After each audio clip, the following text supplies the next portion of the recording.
Та өдөрт хэдэн цагийг утас үзэж өнгөрүүлдэг вэ? 18-аас 64 насны монгол хүн өдөрт дунджаар 6-аас 7 цагийг утас үзэж өнгөрөөдөг. Зя математик хичээлдээ орцгоё. Сая хэлсэнчлэн тооцвол та 7 хоног 42-оос 49 цаг буюу 2 өдрийг зөвхөн утсанд, 1 сар 180-аас 210 цаг буюу 7-оос 8 хоногийг, харин жилд 2190-ээс 2555 цаг буюу 91-ээс 106 өдрийг зөвхөн утсанд гэж боддоо. Ингэснээр та жилийн 3/1-ийг зөвхөн утас үзэж өнгөрүүлдэг байх нэ. Тэгвэл энэ зүйл бол зөвхөн дундчаар тооцсон гэдгийг бүү мартаарай. Чи бод уцаа бил.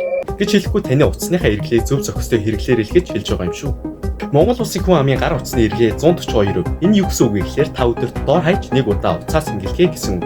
Тэгвэл бүх утсанд адил биш шүү дээ.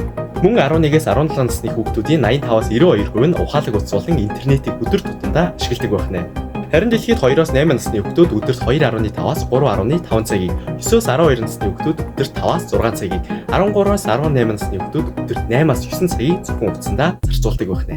Мэдээж 21-р зуун техник технологийн үеид бид амьдарч байгаа билээ. Ингэснээр их утсаа үзэх гэсэн үг биш. Харин хэрэгтэй юм үзэж хаяатаа тоглоом тоглож утсаа оролцсон ч яхав дээ тий.